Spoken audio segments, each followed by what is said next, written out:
Hello, Endeavour here.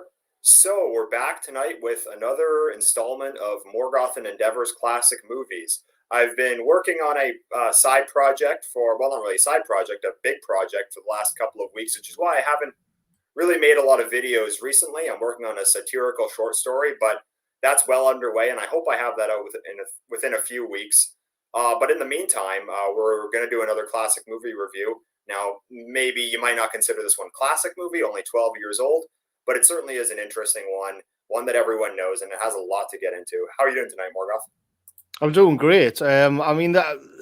This is the movie where I didn't have to do. I rewatched it again, but I didn't have to do like loads of research because I've watched it quite a few times, and I actually had a article that I was working on, and it was one of the ones that got put to one side, which drew heavily on some of the stuff that goes on in this film. So yeah, and I've got a load of notes, and I like it. I like it. Good. Yeah, so what we're doing tonight is the movie Inception, the 2010 movie directed by Christopher Nolan. Now, I think most people watching this stream will have seen this movie. Now, I want to just get this out of the way. I am having a bit of microphone problems. My mic is not the clearest. I will be working on that for the next stream. I apologize for that. But anyway, no, let's just dive in, and I apologize for any technical issues that I might have during the stream.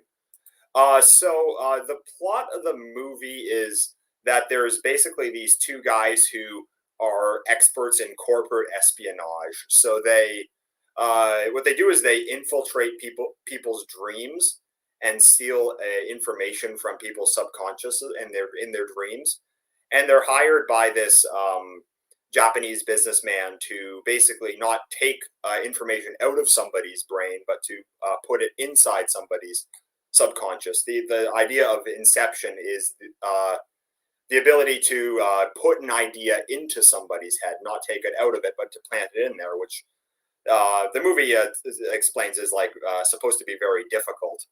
And they do this in return that Leonardo DiCaprio's character, he is wanted because he allegedly killed his ex-wife. He's wanted in the United States for murder because him and her got stuck in the dream world together for decades, and eventually she started to believe that the dream world was the real world, and that once they exited the dream world, she had lost her touch with reality and committed suicide, and that he basically had to leave, and he had to leave the United States to avoid arrest. And he's doing this job because this Japanese businessman can get him pardoned. And what he wants them to do is to put this idea in the head of an Australian businessman, a guy who owns an energy company, whose father owns an energy company, and his father's about to die. He wants to put the idea in his head that he's going to split up his father's company because their company is basically going to become extremely powerful and control the energy for half of the world. So they're basically that's a basic outline of the plot of the movie, and I'm sure most people have seen it. But there's a lot of interesting concepts to get into. So first of all, Morgoth, what would you like to say about Inception to start with? I think my view on Inception was that when it first came out, me bloody dog's chewing a chew stick in the background. I'll have to take it off. And can you hear that? The Inception, I thought at first it was a sort of, because this came on the back of Christopher Nolan doing the Batman stuff, and I think that's why they allowed him to have such a kind of complicated story with such a massive budget, because you're going to alienate a lot of the audience.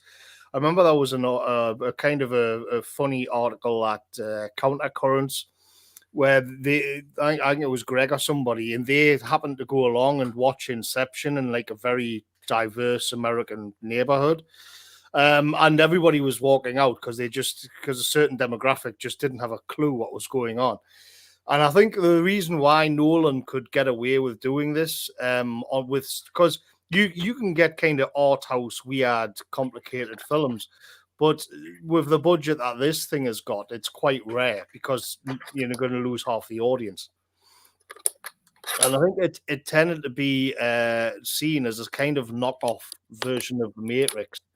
Can you just mute yourself there, because it's adding even worse to all of the noise problems we've got. It's just the sound effect here are rotten. But I think people tended to see it as a sort of knockoff version of the Matrix. And I think it's actually a little bit different. I think it's more I think it's got more postmodern than what it is, just the out and out transhumanism of the Matrix, because they're dealing with things which are internal rather than like just the consciousness going into a fake computerized world, you know. Okay, so is my mic coming through clearer now? Is that better? Yeah. Okay, sorry. I realized what was the problem. So no, I apologize for that. I might even like cut that first part off the stream. Anyway, so yeah, there's a lot of interesting concepts in the film to get into, and I think that like the first one is just that, like, the idea of the title of the movie, the idea of an Inception, that it's supposedly like extremely difficult to implant an idea in somebody's head and make them think that it's their own idea. Like, there's a part at the beginning of the movie where Joseph Gordon-Levitt's character says that Joseph Gordon-Levitt, his character says that putting an idea in someone's head is like saying, don't think of elephants, and the first thing you think of is elephants. But then you realize that this isn't an idea that's been given to you. It's oh, sorry, is my mics? People are okay. I think it's better now. It is. So okay, good.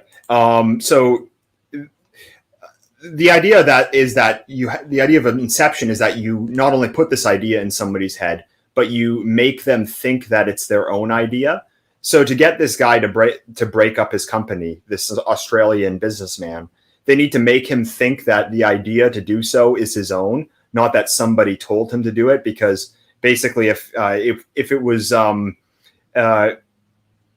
put in his head that somebody was telling him that he needed to break his company up, he wouldn't do it. So they needed to basically go 3 levels deep into his subconscious in order to actually get him to do it.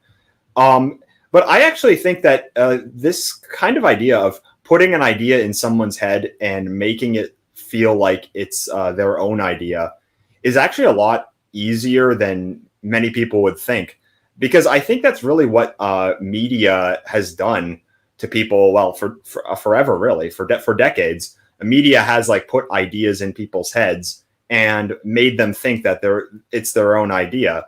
You know, you can take any example of any like current issue, like the current thing which has become the new meme. No liberal ever thinks that that their ideas are that their ideas were put in their heads by someone else. They like for their support for things like Black Lives Matter or LGBT or Ukraine or climate, whatever, or certain injections. They all think that this is an idea which they've come to through rational reasoning, and that this is just what any thinking person. This is the idea which any thinking person would obviously come to. But in reality, I mean, all these ideas are ideas that have been put in their heads through media, through education, through like just the general zeitgeist, having these ideas just constantly pushed throughout the culture. And it's done in a way in which it just feels natural to people to believe things, to just assume certain things are true, which they would not otherwise. And I think like the idea of like planting that idea in someone's head is actually quite simple in reality. Yeah, I mean, the way they've structured the dreams, there's a lot to go into with the world building and everything, because it is quite complicated. Like one of those Escher paintings, which actually plays a role in this. And so there's a certain before we get into all of the kind of political hot takes, the movie itself is like, there's a massive amount of exposition. I wanted to actually touch on this just from the narrative point of view, because it's really difficult to set up a kind of a concept or a narrative as complicated as what this is, and have people like actually understand what the rules of the world are. So it's okay saying, oh, well, I'm a big brain, and I understand how, like, when you go from you go down different layers, so it's dreams within dreams, and then the rules kind of change. So time is a big issue in this. So time, if you're inside your dream, time slows down, and then if you go into your like a dream within a dream, like then time's something like 10 times slower. And then when you go 3 dreams deep, it's something like 100 times slower. And so you get these kinds of things. And then there's other aspects that they've had to kind of, it's kind of like they're telling us the rules because they have to, otherwise it would just be chaos. And another one is the hearing tends to so that's why they used Edith Piaf's No Regrets, because you can even if you're up back in reality, that's still going to actually have an effect. And it's weird because it's as if the dream, it's not really coming from a certain point within the dream. It's just kind of all pervasive in that reality where the music will just be everywhere. And then you've got the other one where, I mean, I always find it a bit gross, where I think they arrive in the second layer or third, but the Indian fella he's the architect, and then he's like forgot to go to the toilet, so it's pouring down with rain because it's supposed to be like, you know, he needs to take a pee. And that's another aspect of it, which I think is interesting when you touch on the media type of stuff, is that, I mean, Ellen Page comes in, the Indian fella comes in, they have to have architects, and the architects will construct the reality of the dreams, and they will construct the rules, and there's a certain set of rules which you can and can't do. So you can't, for example, what you're not supposed to do is use something which is an actual memory. So if you walk down a riverbank with a girlfriend, like, never use that in the actual in the dream, because your subconscious is going to pick up on it and realize something's off and begin to attack you. That's kind of how they've put all of this thing together. And so what we discover is that Leonardo DiCaprio has actually been down. Well, I mean, this is where it gets complicated, because just taking the film as it is, he's been about 4 to 5 like dreams deep with Moll, his wife, and she keeps popping up within all of these different dreams, and she comes across as a kind of psychopath or some kind of nut job who's trying to kill him and just cause havoc. But I think you can see the movie because this is where you get into this kind of mind-bending stuff, which is fun. And is the movie itself just a dream? And I actually think it might be. I was watching another video on this before, and it's something that obviously everybody wonders with this kind of thing. It's the same with the Matrix. Is like, is the Matrix itself, when they're in the real world, like, is that not just another Matrix? How do you know? How do you keep a grasp of your reality? And so the obvious point for the Inception is that we see it all from Leonardo DiCaprio's point of view. So then you can kind of quite rightfully ask, well, is this not just also a dream?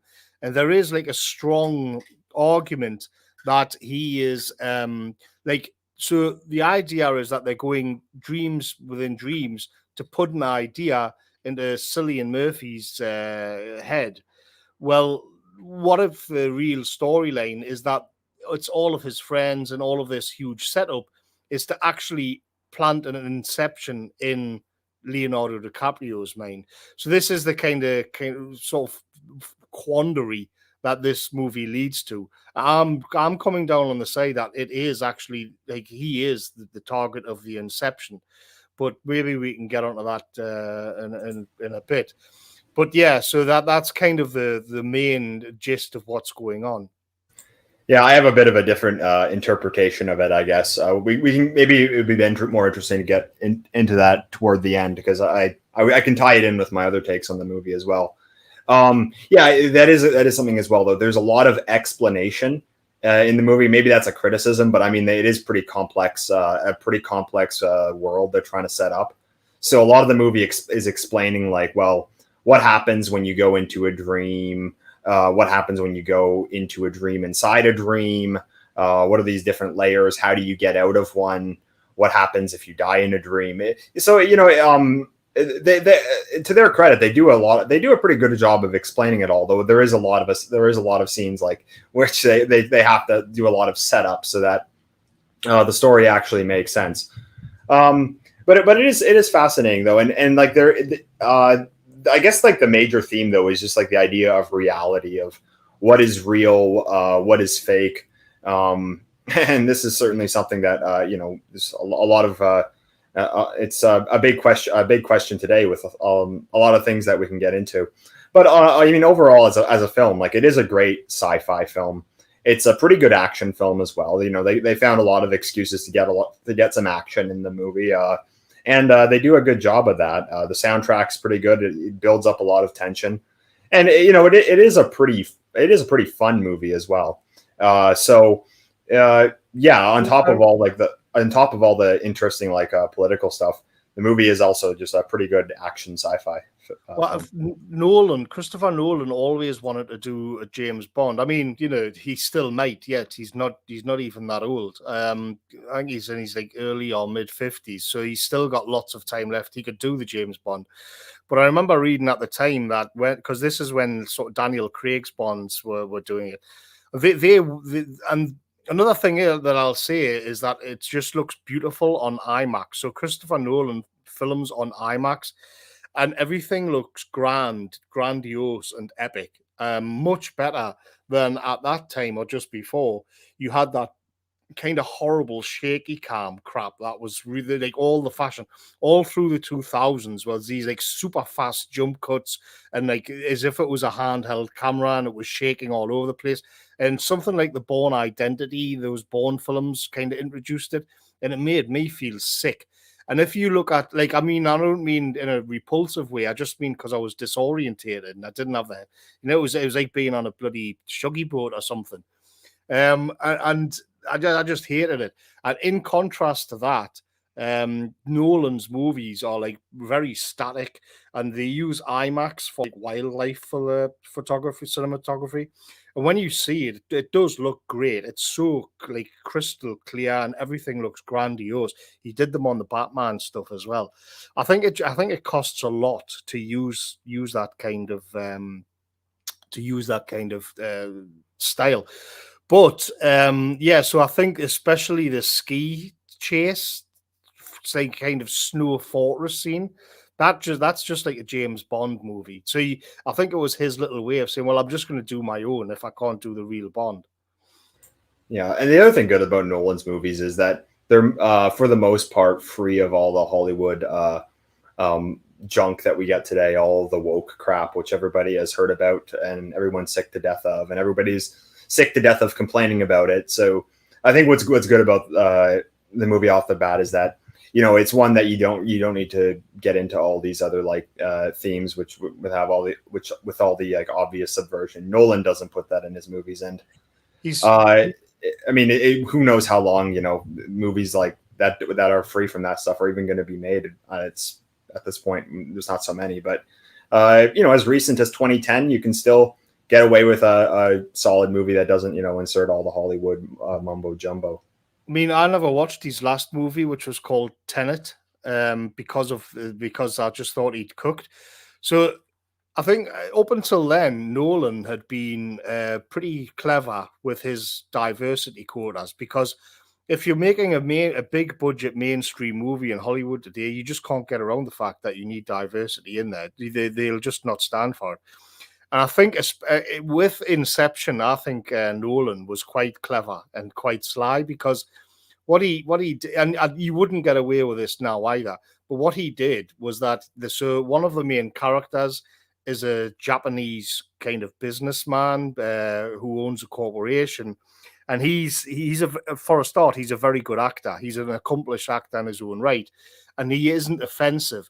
And the idea of having a Japanese kind of billionaire, what do they call him, the Zenbatsu or something? The idea that he'd control this giant corporation makes perfect sense. You can believe it. And then the other bit of diversity casting he has in there is an Indian fella who's doing kind of he's kind of getting the Africans in Mombasa to dream and sedating them. So once again, you can kind of think, well, that's okay, that's fair enough. It's not really chaffing me britches, you know what I mean? And then all of the rest of the cast is European. I will say as well, though, they're a very sort of globe-trotting. It's a very kind of globalized, globe-trotting film. I think the way they just they don't seem to really be from anywhere except for perhaps Leonardo DiCaprio, like what's your Elliot Page. I don't want to. Don't worry, I don't care. I'm not. I'm joking. I used to like Ellen Page when she was like this. Although I mean, you know, to be fair, she is a bit of a. When you put her next to Marion Cotillard, like you do see there's a hell of a difference. She's obviously just a tomboy, but I mean, that said, I'm against the tomboy genocide, and she's been a victim of it. But anyway, she's like, so she's an American, but she seems to be studying in France, and Michael Caine is teaching some school in France. And Tom Hardy's in it, and he's British, and he's kind of they're all kind of rootless. They're all kind of these sort of laptop globalist types, except for the only one who does seem to have a rooted place in the world is Leonardo DiCaprio, but we're not even certain about that. Yeah, and one thing that's interesting is the idea that like it's, you know, two elites, not like the elites of a country going to war with another, like one country going to war with another country. It's like almost this espionage, technocratic warfare between one elite and another. So this one like Japanese billionaire is like waging this like technocratic corporate espionage against this Australian billionaire, going into his mind and like inserting these ideas to break up his company so that the Japanese guy's company can compete, and that this company doesn't gain like market domination of the energy sector in Asia. I actually think that this might not be that far off from what could happen in the future, because many people have used the phrase neo-feudalism to describe the system which is probably being implemented in the Western world, where the masses are basically reduced to not even really slaves, but just to more like livestock, like a just another commodity which is no more important than any other commodity. And then there's this small billionaire class who rules over them. And not only that, but they're this like internationalist one. So they're not rooted in any country or anything like that. You know, someone like Bill Gates, he's from the United States, but he's not rooted there at all. You know, and you can point to pretty much any one of these one of the big hitters today. I could imagine like within a couple of years, like what if Elon Musk wants like to create his own version of the metaverse or something?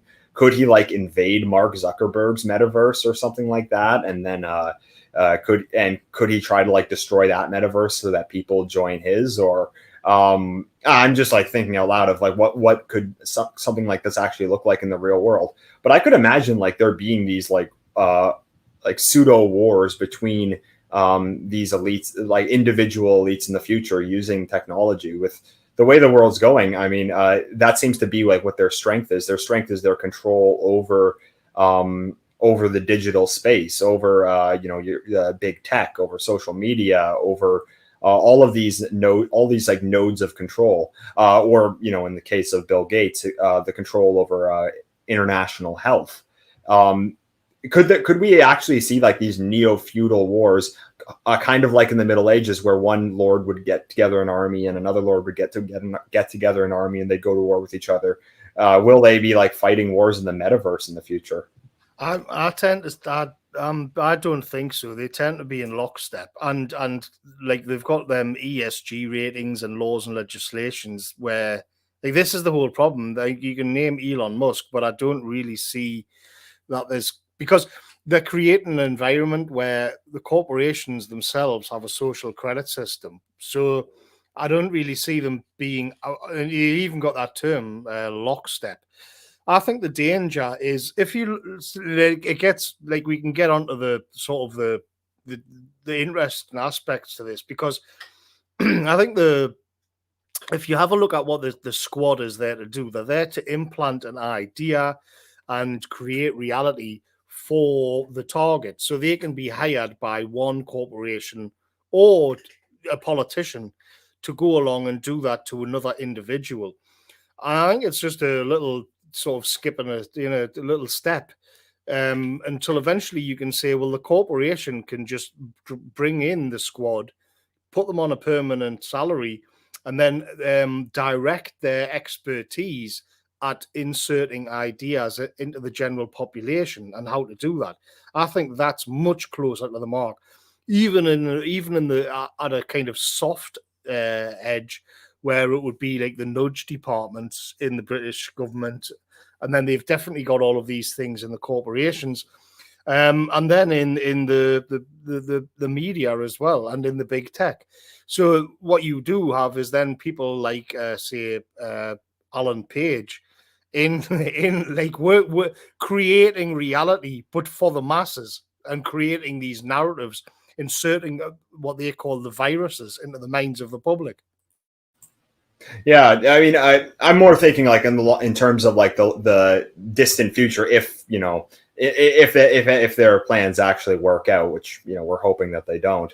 I was just wondering, like, in the future, could there be like another faction of the elite who kind of want a bigger piece of the pie or something like that? They're definitely all on board with implementing the system, but you never know how long that could actually last once it's implemented. I do think there would probably be some kind of power struggle between different factions. So, but anyway, in terms of like people like going into the minds of the masses and implanting ideas, I like I said, kind of at the top, I think that's kind of already happening, and it's a lot easier than the movie would make you think. I think that even just like exposing people to certain images on their smartphones repeatedly, things like that. I think that basically is able to put ideas in people's minds. Like, for instance, why do they always put, if you look at any flyer for any bank or any investment firm or any insurance company or something like that, you always see like the diversity checklist there. And you wonder, like, well, why do they always do this? And then there's there's the infamous trend in advertising that you always see the black man and the white woman in all the advertisements. And then there's the other trope in Hollywood movies that the female is always like way more powerful than males. She always kicks every man's ass, even though she's like 100 pounds lighter than him. It's like these ideas kind of are things that are being put into people's minds. And it does change people's perception of reality. Like a lot of people today, their perception of reality is coming from screens, and just by that like repeated exposure to imagery, I think that gets certain ideas into people's minds, and that's why they're so persistent about it. That's why they have there's all these laws about what you can put in advertising, because basically they want like advertising to reflect global homo, because as like the world becomes more and more covered in these images and these advertisements, these videos, these reflect these imitations of reality. If all those reflect the values that global homo wants to push, then that's how people are going to perceive reality rather than what they actually see in front of their faces. I mean, one of the things that I do kind of curse Inception for is the Hans Zimmer like wah wah wah soundtrack. I loved it when I first when in Inception it was kind of fresh, but it just seems like it's been used to death now, and I just kind of roll my eyes. But what it is good at is, if at the beginning of the movie you've got Dom, which is really the end of the movie, but he goes to the Saito, the Japanese fella's kind of fancy pagoda style mansion, and he's like there to bring him out. And what happens is that the Hans Zimmer, the soundtrack is actually good. The dream is collapsing. This is a kind of running theme in Inception. It's where so the dream has an architect, and the architect will put together all of these structures in place so that people have signs and symbols which kind of craft reality for them. And what happens when, say, that there's something is going on the dream above, or for, the music plays. What it does is shatter that reality, and this is why the dream is collapsing. It brings about this, like, we've got to get out of here and we've got to get fast, because reality is like kind of collapsing in on itself. And this I think is kind of like this what postmodernism has done in the West. So you take and I was watching it last night and I was thinking, I wonder if Christopher Nolan's actually, I wonder if this is his take on it, on like the wider culture in the West, because you get these scenes where water comes gushing in, like the sea comes gushing in through the windows, and the walls are collapsing. Later on, which I'll come on to later as well, is that you see this, they've created this giant kind of city, and the skyscrapers are kind of collapsing and falling into the sea.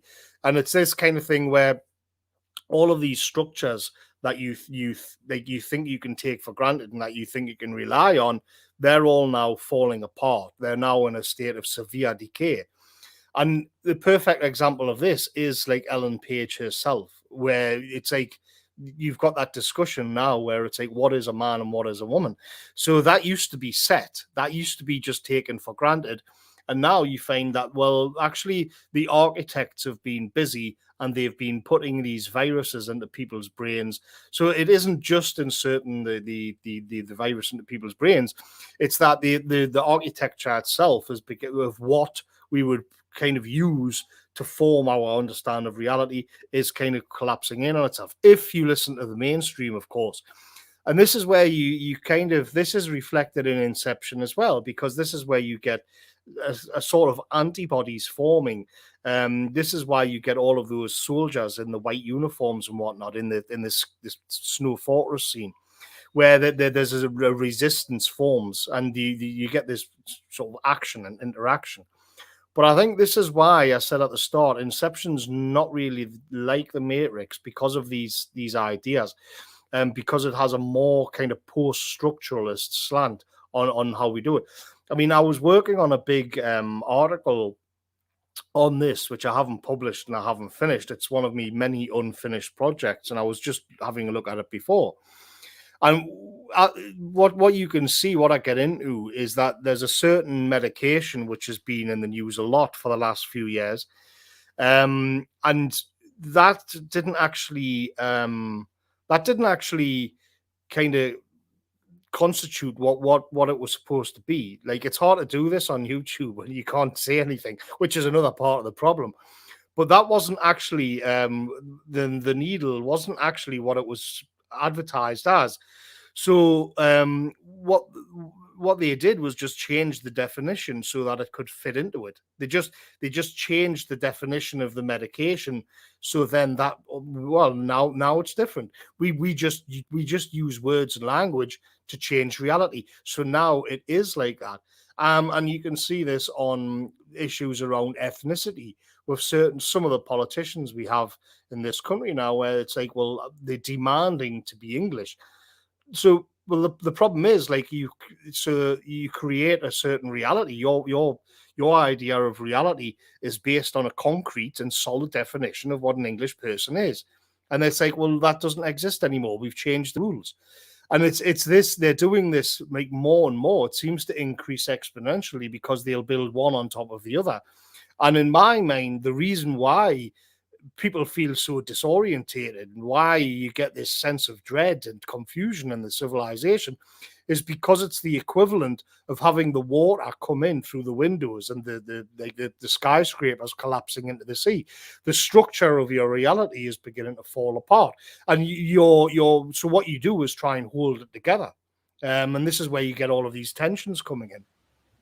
Yeah, so there's the concept in the film that when somebody else is in your dream and they're starting to like question the reality, they're starting to see that it's all fake, then things will start to like blow up. So like there's a scene where they're in Paris and Ellen Page doesn't know that they're dreaming, but then when Leonardo DiCaprio says that, yes, we're actually dreaming, all of the stalls and stuff, all of the magazine stalls start like bursting. All the windows start blowing up because basically it's reality collapsing. She's now realizing, oh wait, this is actually not reality. This is a dream. And then later, the people on the street start looking at her nasty and start attacking her because it's the explanation is that it's Leonardo DiCaprio's subconscious basically realizing that something is not right here, and that this is essentially an intruder this is an intruder in the dream, and that it becomes extremely aggressive. And this is how they get action into the latter half of the movie. You know, that Fisher, Cillian Murphy's subconscious is trying to defend itself, and he's been trained to defend his own self-conscious, his own self-conscience. So when they're in the dream world and they kidnap him, a bunch of guys chase after them with a bunch of automatic rifles and things like that. But in terms of like with definitions, it's interesting because people might not think of this, but how you define something via language is very important for your understanding of what this concept actually is. And you see this when you study other languages. So when you study another language, you'll see that in this language, this idea, this set of words, which might translate directly to this other language, well, it doesn't exactly mean this. It actually means something else. And this is how native speakers of this language conceptualize this idea. And this is how native speakers of this language conceptualize this idea. And, what you pointed out with the medication from last year, that they just changed the definition of that. That's what's going on with the word woman right now. I just read this week that the Merriam-Webster dictionary changed the definition of the word woman to mean anybody who identifies themselves as a woman. So basically the concept of woman that everyone has in their head, and it's formed through language, through the word woman and everything we associate with that. They're trying to basically force that to change just through sheer political power. Now, I don't think it's going to work the way that they want it to, because words as we understand them, they come to mean what we think of them as, not through just being told, well, this is what it means, but also through our experiences with whatever concept that is trying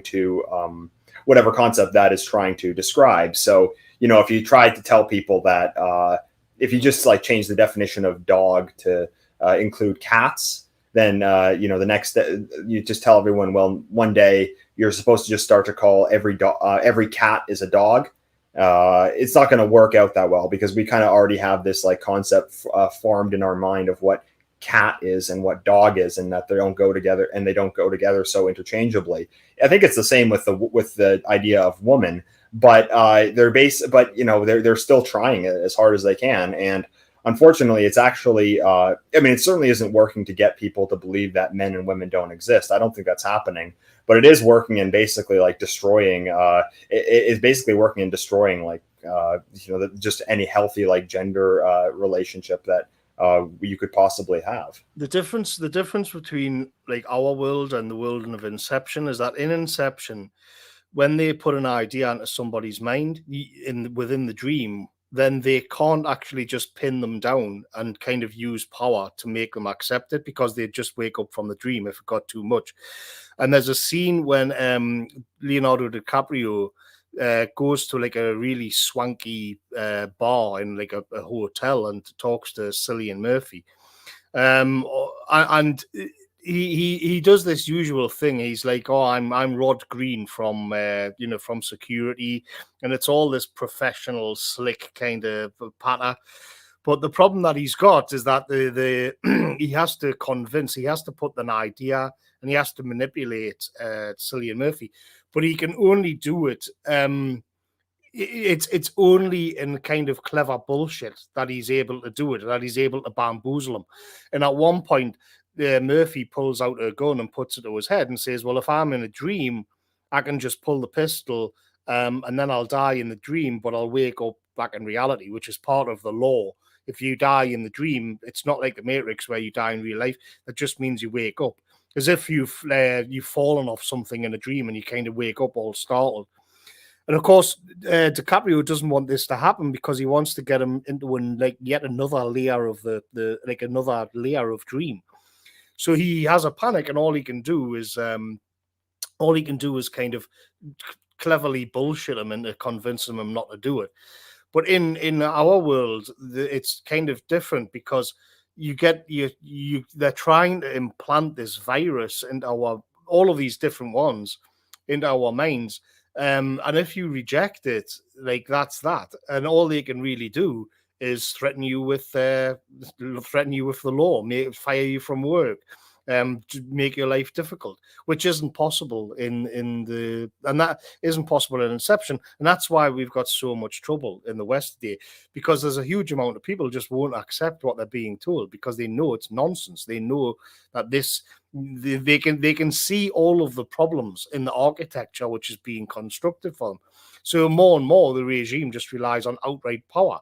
At least you can't change it, you know. One thing I'll read out, which I saved before, which is interesting to kind of look at on this, just to contrast the two, is structuralism versus post-structuralism. And you can see what I mean here. So if you go to structuralism, it says meaning is stable, constituted through underlying structure or system. There is a single truth or meaning that is objective reality, the search for universal truths and rules that govern meaning. So that's what we would think of as normality. Post-structuralism, and you can mainly thank Jacques Derrida, which you can check out his early life on Wikipedia. He was like pivotal in post-structuralism, and as you said, it focuses heavily on language. And post-structuralism, it says, meaning is not stable, dependent on interpreter rather than structure. There are multiple truths and meanings, which is, of course, Inception, which I'll come on to in a minute. The only reality is constituted through language in our minds. They are interested in difference in truth rather than universal truth. And what you can see sort of buried within that is the idea of the subjective truth, which plays a big part of the left today, because then they'll say it's like this is my experience. They use this kind of language. This is my reality. This is my experience, and you don't have the right to challenge it or undermine it in any way. Which is, of course, leading us into the end of civilization. To be honest, that's how serious I take this stuff. Yeah, and then like there's the perfect example, which we touched on a few minutes ago, of Ellen Page, who's now going by the name Elliot Page. There's this like kind of horrifying post hoc element of the movie Inception, which was obviously not intentional, but the character of Ellen Page, she now is trying to live her life as a man, but her appearance in the movie is still as a woman, and it's really kind of uncanny seeing her in this film, in the form of a woman, knowing that since the making of this film, like she's removed her breasts and is now going around trying to live her life as a man. And you can read her Wikipedia article, and I gotta tell you, it is an Orwellian mindfuck, that entire article, because they've edited that article. The second that she announced that she was transgendered, they went and edited that Wikipedia page and changed all of the mentions of she, all of her first name. They changed it to he, him, and Elliot rather than Ellen, as if it had always been like that. Like there's this hilarious part in the article that I read, which said that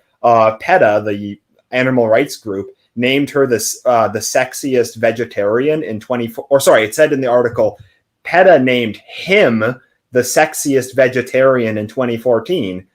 but what if you read that, you're thinking that the idea that they had in their mind was of a man who is sexually attractive. But no, that's not what they meant, because that was before she changed her gender. What they're saying is that she, as a woman, was supposed to be the sexiest vegetarian in 2014. But you wouldn't know that unless you knew that that she was born as a woman and in 2020 decided to become transgendered. But it goes against all of our our reality formed by linguistics, which we were just talking about earlier. And they're really trying pretty desperately to change this, evidenced by how ridiculous her Wikipedia page really has become. And I just also find it really ironic, because I just imagine her friends or family members. Now I know they're probably all shit libs, and they'll all come out and say oh, how great it is and how brave and amazing Elliot is for the LGBT community or something like that. But deep down, I do have to wonder, seeing her old movies before she transitioned. I have to imagine that it must be to someone like that. It must be kind of like Leonardo DiCaprio seeing the imitation of his dead wife in Inception. It's like looking into the past to see something which has now been destroyed and which no longer exists. Yeah, I just want to take something from the comments there. He says, why do you constantly mention someone's certain ancestry like I did with Jacques Derrida before? It's pointless and undermines your arguments. In the case of Jacques Derrida, it doesn't. He was absolutely explicit that what he wanted to do and what his philosophy was based on was breaking open, sort of in his case, it would be the novel, especially the written language, and making it so that everybody could interpret it in any way they wanted. He saw that, for example, a book like The Hunchback of Notre Dame or these great French novels, they were too centered as being it was taken for granted that French people, French identity would be at the center of it. And what he wanted to do was take a step back and call that out and then criticize it. And he was also explicit in explaining why he was doing it. And it was because that he wasn't included in that. So please don't give me this sort of, oh, why are you doing this? It doesn't. It's the core of my argument. You can't get around that hard fact. He stated it explicitly. So I'll just get that off my chest there. The other thing that I would say is, well, if you look at the Wikipedia article, and then you look at which you can think of as being the architecture, and then you look at the virus, you can see that the virus is being implanted into her head. But then the Wikipedia article, that is the architecture. So then they are creating the wider reality for the virus to sort of swim around in, just like in Inception. Yeah. The other thing I find fascinating is that for a couple of years, she didn't pretend to be transgender. She came out as being gay. And then then I guess when that social trend was not as woke enough anymore, then she moved on to being transgender. I mean, it's the entire thing is just a one big head fuck. And the thing that's so disturbing is the actual images of her, of him, hers, or whatever you want to say now, it does not cross the uncanny valley. It looks like a 14-year-old boy, a 14-year-old girl wearing boys' clothes. The best way to what you notice in the media is that usually when they show transgender people, they show them alone in a picture. But the way to the pictures, which I find absolutely horrifying, is when you see them beside a person who's actually the gender that they're trying to be.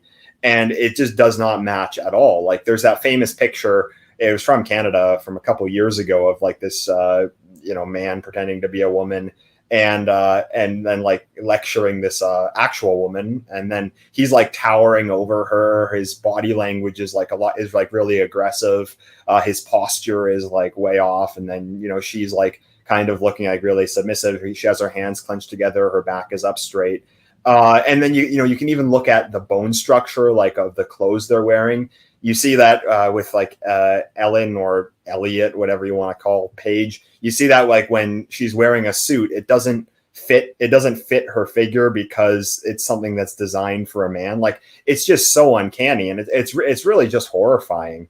But it's become this like reality which everyone can see that it is like everyone can see that it's bullshit, but you're forced to accept it because of the amount of raw political power behind it.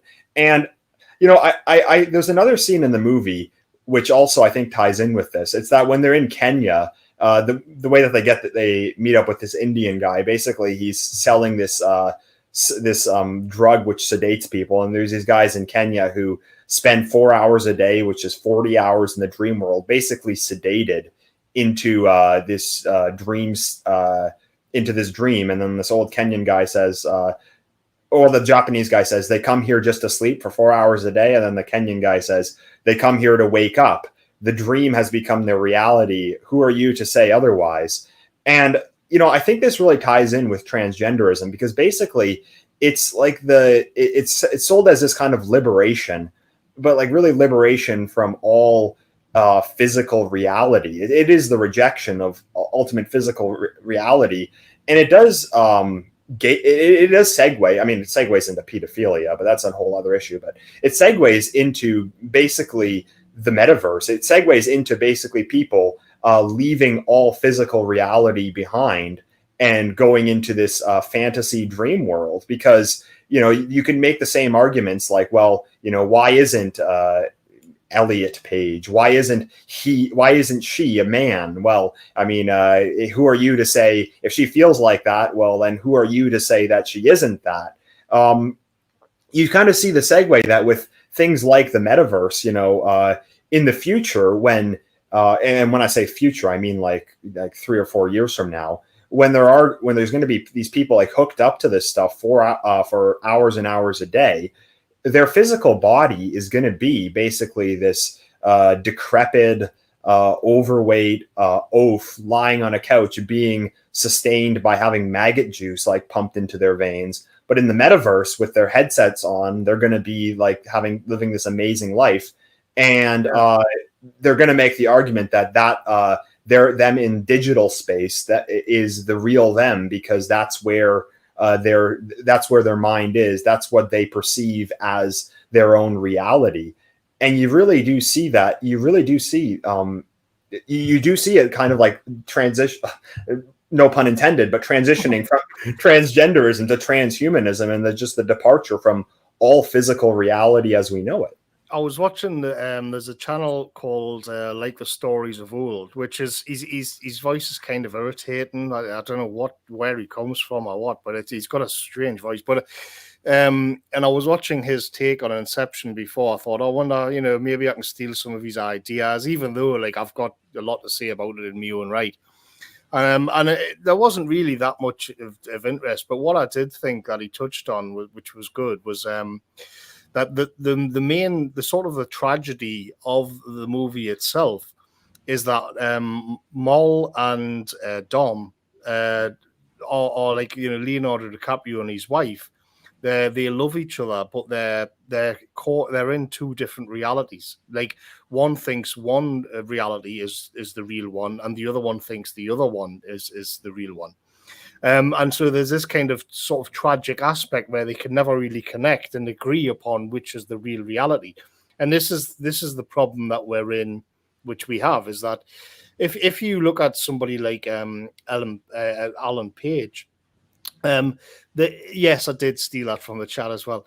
Then it is like that person, she's living in a totally different reality to me. But I think there's a kind of hard stop. There's a hard physical stop on a lot of this nonsense, where you see that so much of it is word games, because there's like a physical reality that they can't get around. And one of the big debates, of course, is that around the trans issue is in England, it's huge, where you've got all of these TERFs saying that these people should not be allowed to come into female toilets or female prisons because they'll end up being raped. and that's actually going on. That's happening. But have you noticed that you never hear that kind of from the other direction? You know, you never hear men aren't complaining that like what Ellen Page is like using like this. If I'm in a pub and I've had 5 pints and I'm kind of stumbling through to the trough in the toilet because I need to take a piss, like. And then like Ellen Page comes wandering in with her ill-fitting suit and like patterned haircut. Like, I'm not going to be intimidated. I know that I'm not going to get assaulted off that person, or I'm not going to be molested in any way because of just some basic hard physical realities. And this is why the kind of what would that be, like trans men or something? That say there's nobody cares that trans men are going into like real men's spaces, because there's a physical barrier. You know you're not going to get molested in the toilets, you know what I mean? But it's a whole different kettle of fish when it's the other way around. And it is actually happening. It is, women are being raped in female prisons now. And I don't know, like, that never seems to get mentioned, that, well, yeah, I wouldn't be shy around that. I mean, if anything, the person who would be at risk, if I mean, what would happen if Ellen Page went to a male prison? You know, and then, like you know what's going to happen, regardless of whatever surgery she's had. So these things, like I think there's a sort of they're kind of like Wile E. Coyotes, who as we mentioned before, like the architecture is keeping all of this up. It's keeping the dream kind of intact. But eventually, as I said before, the water is going to come bursting back through the windows, and they're all going to end up in a lot of trouble. It's going to, like, reality is going to snap back, and it's going to be harder than Leonardo DiCaprio getting thrown into a bath of cold water. Oh yeah, I mean, I do think that like reality eventually does just break through the door and come in, regardless of political ideology. But the thing is that they certainly have a good infrastructure in place to prevent that from happening. Meaning it's going to be it's going to be a lot worse when it actually does happen. So one point you touched on there, which I actually thought was is actually pretty profound, is that like the tragedy is that the two of them love each other, but they live in different realities. I actually had that feeling about myself really over the last like year and a half or so, with basically with a lot of people I know in my life, my family included, that I love them a whole bunch, but I do kind of feel like with the pandemic, like we were living in completely different realities. Now we physically aren't living near each other, so that's like a big gap as well. But at the same time, like a lot of the people that that I actually love and stuff, all of the stuff which we've criticized over the last 2 years, like all of the lies, all of the propaganda, all of the dangerous medical experiments that people in the West have been subjected to, for them that's real. So for a lot of people I know, not so many in Russia, but like most people I know in Canada, like the last 2 years of this like deadly pandemic, and the experts being right and the conspiracy theorists being these cranks who are just killing old people, and this like magic medication which saves the day. For a lot of them, that does seem to be the reality which they're living in. And the reason for that is not because they're living in a dream world, but more, in my assessment, it's because they're kind of living in this hyper reality that's being constructed by their screens. Because, if you walk outside, you'll realize that most of this stuff is bullshit. But, back for the last 2 years, what you'd see is that you'd go on social media, you'd pick up your smartphone, or you turn on the news on TV, and you see a bunch of images of guys in hazmat suits and hospitals overflowing with people on these ventilators, and all of the fear porn out there. For somebody who's not actually going out and living in the real world, who's someone who's cowering in their home, like just watching the fear porn all day, that becomes real. And then it does put up this like physical, well, not physical, but it puts up this spiritual barrier between you and the people you love. One thing I thought was like a great tragedy about our time is that not only do we have this not only are we facing this huge existential threat, but most people don't even know that this threat exists. They're been told the threat is something totally different. When a bunch of young men went off to World War I a century ago, as they were marching through the streets of their towns, and their sweethearts, their mothers, their fathers were all leaving flowers for them. At least they were living in the same reality. They both understood that these men were going off to fight in a war. They're fighting for their nation against another nation, and that they were in danger of being blown to bits by artillery, or being caught up in barbed wire, or being choked to death by poison gas or something like that. Whereas today, it feels like the dissidents, the conspiracy theorists, the people who are opposing the system are living in a completely different reality than the people who are believers of the narrative, like the believers in the system. And that puts up this big emotional barrier between you and your family members, which is a real tragedy. It's something I hate. It's something I hate so much about the world that we live in today, is that politics has this way of inserting itself into everything. And you find that, people who you love, you're living in a completely different reality with them, and you cannot connect with them. Many times they think that you are the cause of all the problems. I mean, at the end of Inception, if you follow the basic reading, the straightforward reading of it is that so they're all on the aeroplane and they have this crazy adventure. It goes deeper and deeper. I mean, I remember the sequence where the minibus falls off the side of the bridge, and it's so in reality that would be 2 seconds and they'd be in the water, but there's so many dreams down that it's half an hour or 40 minutes, and it keeps cutting back where this minibus is. That's really well done. That's just great movie making, to be honest. But so they get around it, and what happens at the end? You've got all these different threads, all these different layers of dreams, but then at the end they get off the aeroplane. They all wake up on the aeroplane, and they're all back in the same reality. Now, Michael Caine was doing a sort of presentation, a live with Michael Caine thing a few years ago, and Christopher Nolan had told him, whenever you appear in the movie, that's real reality. The rest of it is pretty much all dreams, and he appears then. So the point is, the catharsis at the end of Inception is that everybody except Moll is back in. So Moll's dead, of course. She's kind of, Leonardo DiCaprio's kind of purged her out of his mind. He's come to grips with what happened, and now he's moving on. He's getting Zaito and he's heading back up, and that's what he says: "I'm going to have to leave you now, love." And the thing at the end of it is that everybody is back in the same reality.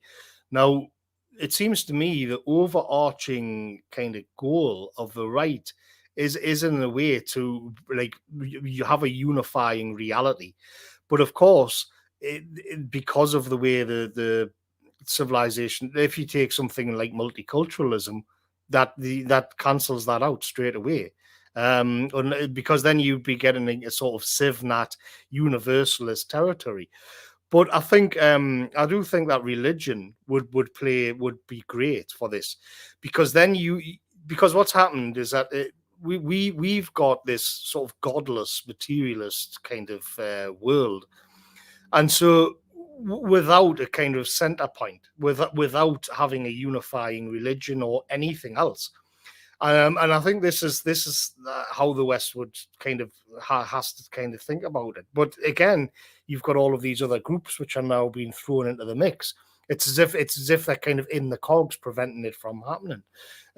But you can see that if you had religion, you've got all of these, your reality is falling apart, and the architecture is changing and collapsing, and all of these mind viruses, as they call it, being inserted into people's heads.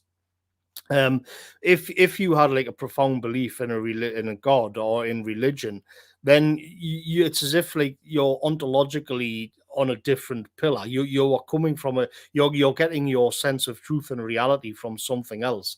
And this is, of course, if you don't have that, then you're in free fall, like what's happening in Inception, where you don't know which is the real reality anymore, and everybody's trapped in their own different realities, which they've kind of created. And the interesting thing I was mentioning, like I watched the stories of old, and he had another analysis which popped up in the sidebar of Skyrim, which I watched after the Inception one. And it's weird because on the one hand, I just watched his video about Inception, and these sort of, that was his point as well. It's like, if you notice at the end, like you got to unify, get everybody back into the same plane at least. Leaving aside the problems with that, of course. But then he had this other video on Skyrim where he was saying, like, why do people keep going back to Skyrim when other video games like just come and go and get forgotten about? And he was talking about how it's this kind of the sacred and profane, where our reality is kind of this godlessness, and you're in this kind of existential mode where everything's been demystified. There's nothing mythical or special about the world anymore. It's all been burned off. And he was kind of claiming that, well, when you play Skyrim, you're going back into a sort of mythical structure which is done better than anything else. But I thought it's kind of ironic because I've watched like, how would you actually bring that back into the real world? Because he seems to have come to terms with the fact that, well, we'll just use a simulation one, despite in the very video that I'd watched just before, he was like, well, we need to make this unified reality back in the real world. And then the next video you watch, it's like, well, this is why I just escape into Skyrim, because it's a mystified world which I don't have in this reality. And I thought, surely the solution to all of this is to sort of re-enchant the world again. Yeah, because I don't think that it's something that you can fake. Like, you can't really fake. You can't fake religion. In the same way, you can't fake that mysticism. In the same way that you can't fake meat. The Beyond Meat is never going to be the same as real meat. You can't fake man and woman. No trans man or trans woman is ever going to actually be a replacement for a real man or a real woman. And all of the all of like things like the metaverse being set up to basically imitate reality. I'm convinced that that's never actually going to be able to imitate the real human experience in a way that that is actually fulfilling to the soul, that authentic human life actually is. And it's the same with religion. You can't just like fake a religion. You can't just like select one like you're selecting a product off the shelf. This is a criticism I have a lot of people, I have to say, on the right. It's that it seems like they'll take like religion as some kind of consumer product, that they're like shopping around and seeing, well, which one is the most based? Well, here's this Eastern Orthodoxy. It's kind of based, but then there's this paganism from Scandinavia. Well, that one's even more based. So I think I'm going to pick that one, and that's going to be my spirituality. And it really just doesn't work like that. It has to, like, religion and the idea of God and stuff. It has to actually be something that you believe and that you feel. It can't just be something that you've picked for yourself post hoc because it better explains your predetermined political ideology. I think it's about finding something authentic again, and that's like one of the things that we're really up against, because I don't think you can just decide one day that, well, now I'm religious because this is what's better for us. It has to actually be real. And much like with everything, the imitation is never as good as the actual thing. Just like with Leonardo DiCaprio in the film, his dream world, with his wife, his dead wife, is never will be as satisfying as his life with his actual wife was, or his life with his living children would be, because it's not her, it's not real. Well, yeah, I mean, I was just going to touch on this, something in it which I've never heard anybody else bring up in all of the kind of dissections of Inception. But if just imagine how horrible their dream world is. So they go many layers deep. They go really deep, and they're down together. They're young. They're in their 30s. They're both handsome. They've got 2 kids, and they get to spend 50 years together in the dream world. And he comes out with all of this language, and it's got like kind of Hans Zimmer music, trying to be a little bit romantic and smoochy, without all of the bursting bassoon effects. But like when they go down, and you get later on in the movie, you begin to get flashbacks of like the world they created, and you see it falling apart, but you also see it like when it was just like they built it. And it's like the most disgusting place I've ever seen in my life. It's like all of these giant monolithic skyscrapers all around. And they even recreated her home, her childhood home, which was a sort of typical kind of picket fence, nice sort of 5-bedroom house, with a little garden, but it's looking dilapidated. But you can at least see that it came from like a kind of a nice world, And I thought, hang on a minute, like they had 50 years within a dream to create their own little paradise together.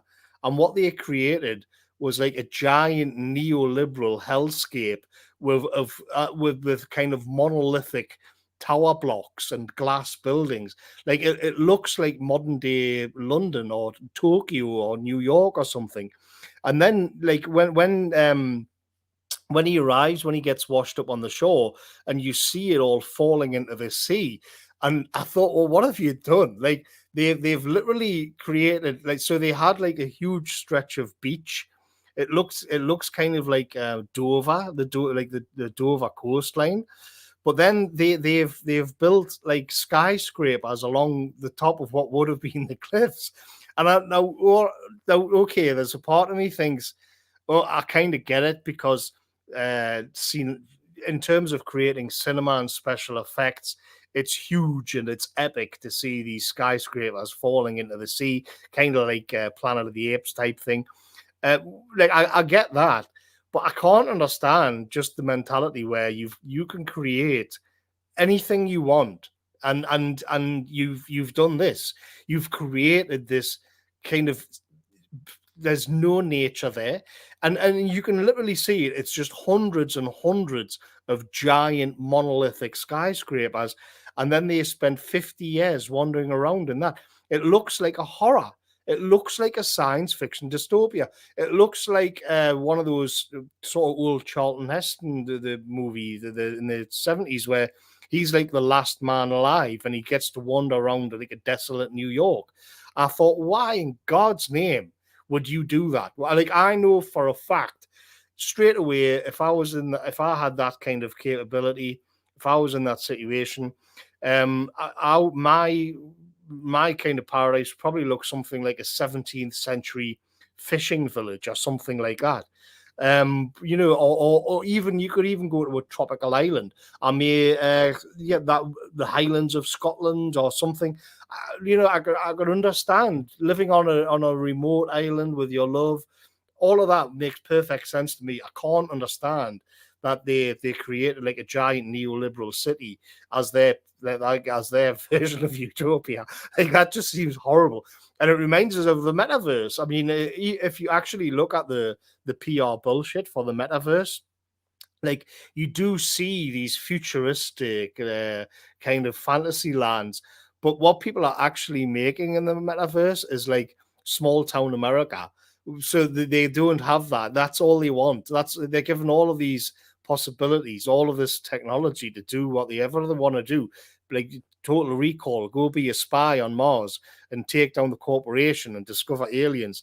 And when given all of what they can do, and all they want to do is like live in like Americana with white picket fences and Billy Bob skipping down the street in his jeans with a can of Coke and a little stick against the fence and all of this kind of thing. But even that I could be a sucker for. But what they created, it just looks like hell. It just like hell. It looks like hell. And it's as if he can't, even in his dreams, he can't even imagine an enchanted world of wonder. It just disgusted me that was the best they could come up with. No, I felt the same way. That part where they walk by her house, now not her actual house, the imitation of her house that they built in the city, that white picket fence 5-bedroom house that she grew up in. Like they just they liked the look of that house, so they copied it and put it into their dream world. It reminded me of something that actually does exist in the real world, in China of all places. Now, I think China is like just this hellish dystopia. Like anyone who says China's based they're no friend of mine, let's just say. But what China has done is there's people in China who actually really like the European aesthetic. And what they've done is taken like the design of these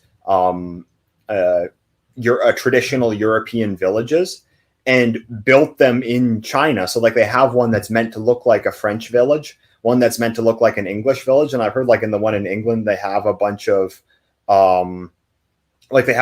statues of Mickey Mouse and James Bond and things like that. And that a lot of these villages, a lot of these towns are like abandoned, and like they're just places where people go, where tourists will go, Chinese tourists, to take photo shoots and things like that. It's like it's an imitation of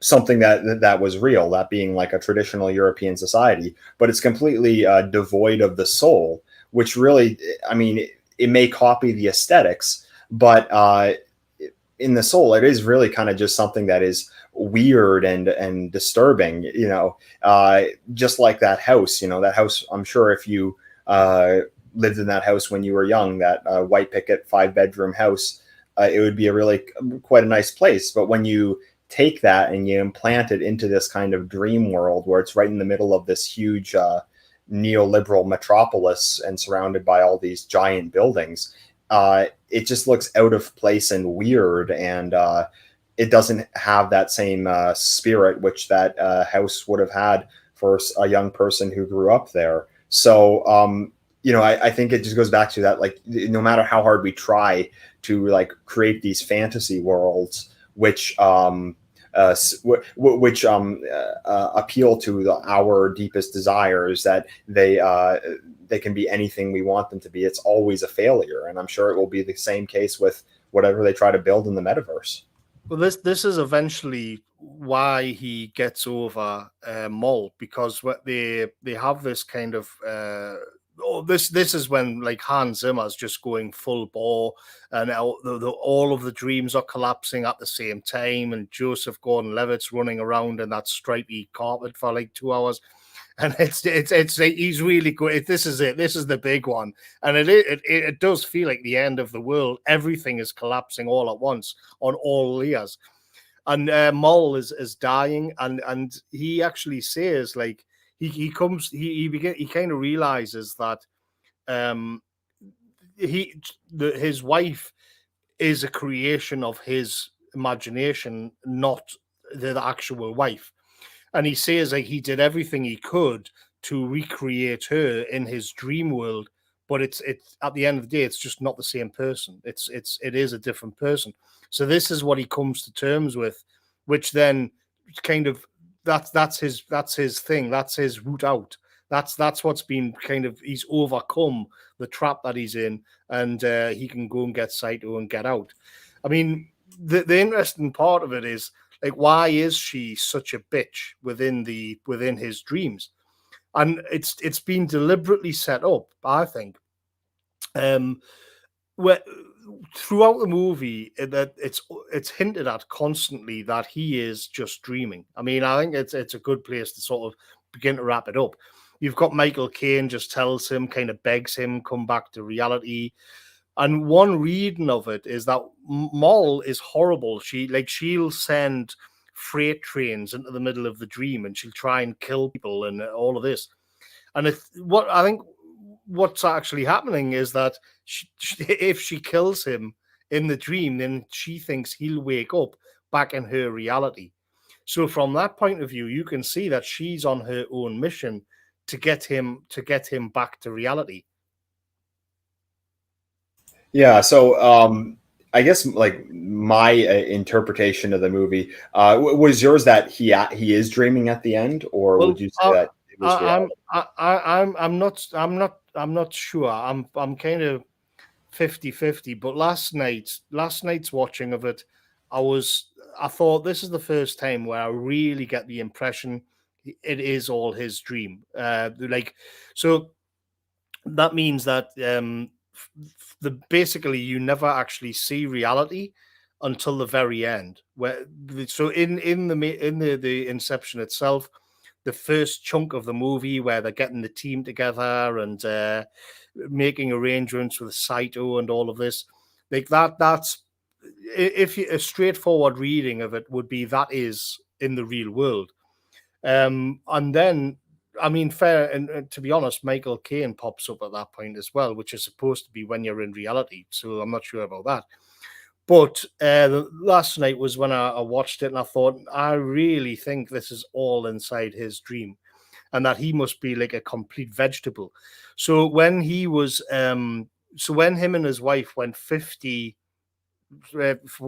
years in the dream world, and they were many, many layers down, then she jumped out of the window and committed suicide. That was actually her going back to reality, and he stayed in. And it's like kind of screamed in his face all the way through it. Moll, every time Moll appears, she's trying to get him back to reality.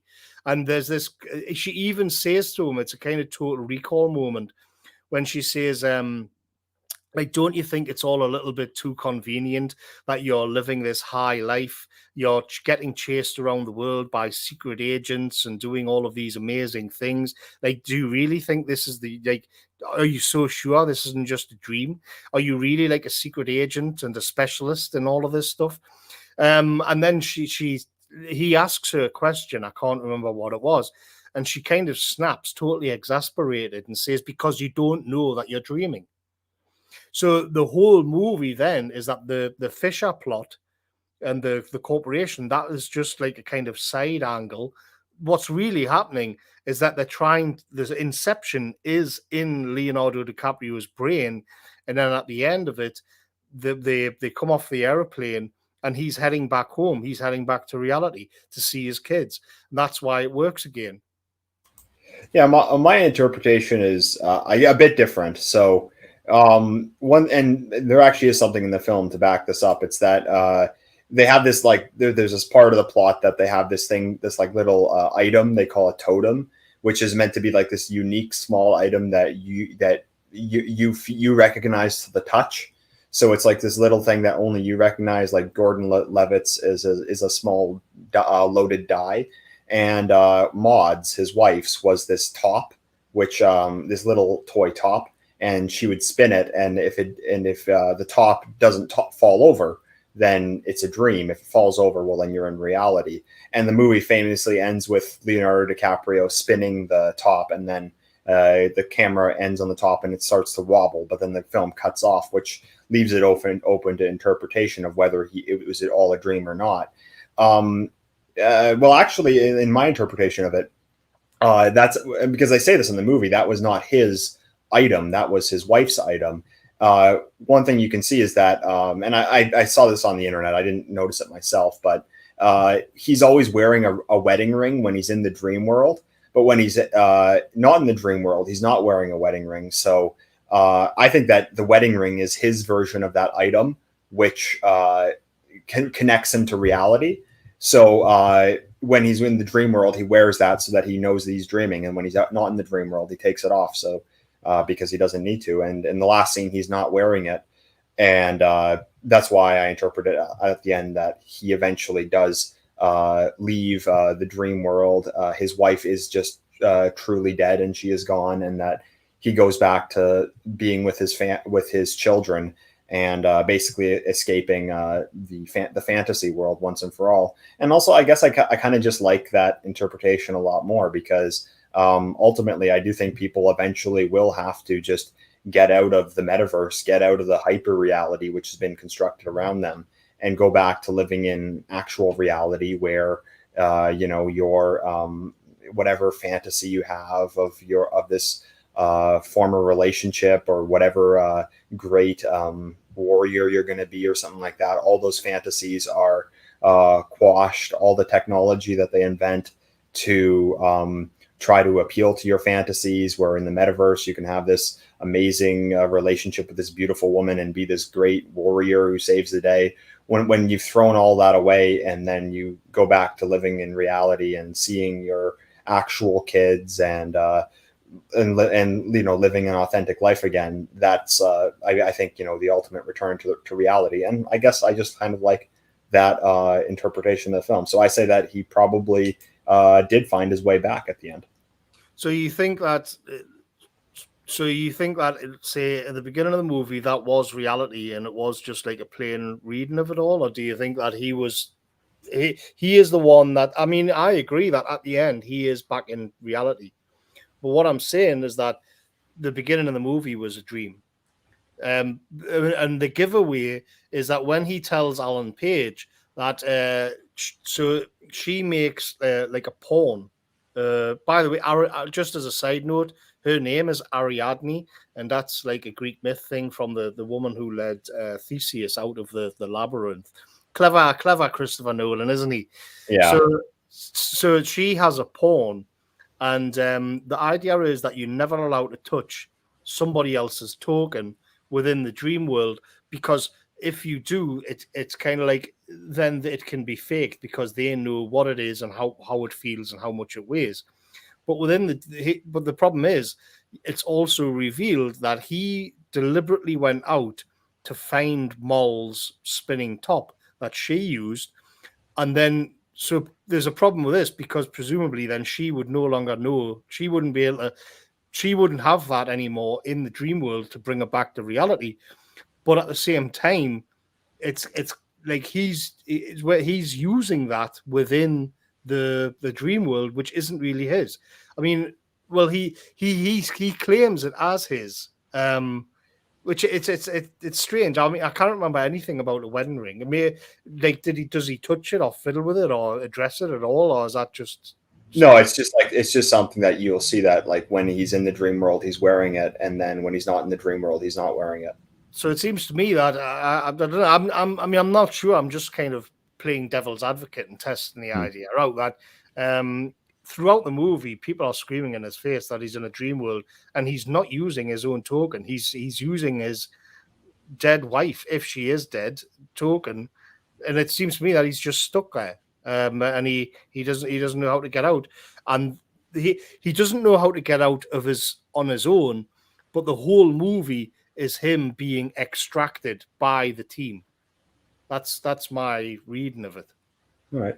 Well, yeah, it's open to interpretation because Christopher Nolan himself has even said that there's no one way that you can read it. Which, I mean, some people might say that's like kind of postmodern, and but it does make you think, which is cool. So I guess I have a lot more of a straightforward reading of the movie.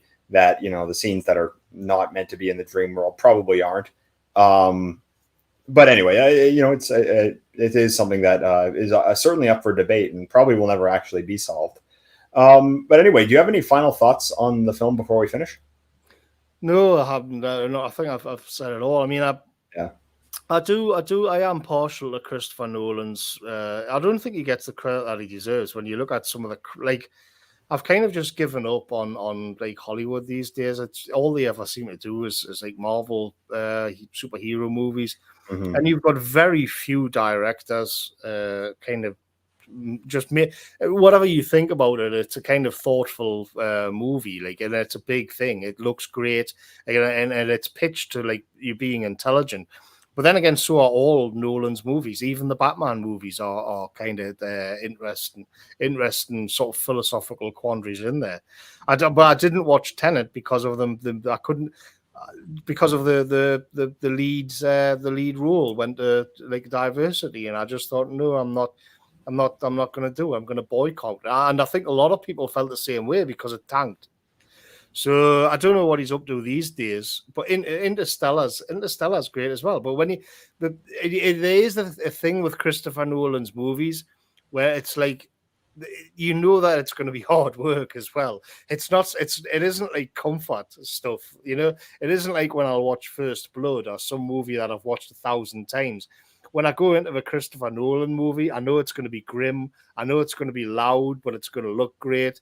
But on a certain, I think he's okay. I'll give him a pass, except for that last movie, which I didn't watch because of what he did with the male lead. Yeah, well, you know, I guess this one was just made at the right time. You know, a couple years later, you probably it might not have been as good as it actually is. But yeah, definitely, you know, it's a I know it doesn't really count as a classic movie. 12 years old, not exactly classic. But, you know, I guess you could say it's a modern classic. And honestly, these days, anything that was made before the Great Awakening feels like a classic movie. So I think I just saw somebody. I'll just show me Substack there because somebody in the chat says unintentional Spenglerian men in Batman. Yesterday I put up. If you want to support me on Substack, I've got like a 55-minute solo podcast that I put up all about Spengler's other higher cultures and what their prime symbols are. It's because I've spoken a lot on YouTube and whatnot about our Faustian one. And then on top of that, I've got all kinds of stuff like that up on Substack, which you'll not find anywhere else. Lots of essays and things. And that's just fresh up yesterday. So if you like what I do, it's all there. Yeah. So, and as for me, I'm currently working on my short story right now, which is not exactly short. I don't know. It'll be a long video, but I'll turn it into video format. But I'm excited to have that out. I'll try to get that out in the next couple of weeks. So it's I know I haven't made a video in a while, but it's not that I've been working on nothing. And I do have some other ideas there. So keep an eye out for that. But anyway, good stream as normal. Do you know what we're going to be doing next month? No, I don't. I was speaking about the little podcasts and things that I do on Substack, and I did one about an Irish movie called The Field a while ago, which is like, I did like a 36-minute sort of little mini podcast. I thought about turning it into a YouTube video. I think we may use that for a classic movies stream next time, because it's got a lot of nice themes in about, you know, nationalism and being against the modern world and all of that kind of thing. Well, so I think we may go for The Field next time. Oh, well, those ones are always fun. Anyway, so thank you to everyone for listening, and we will see you next time.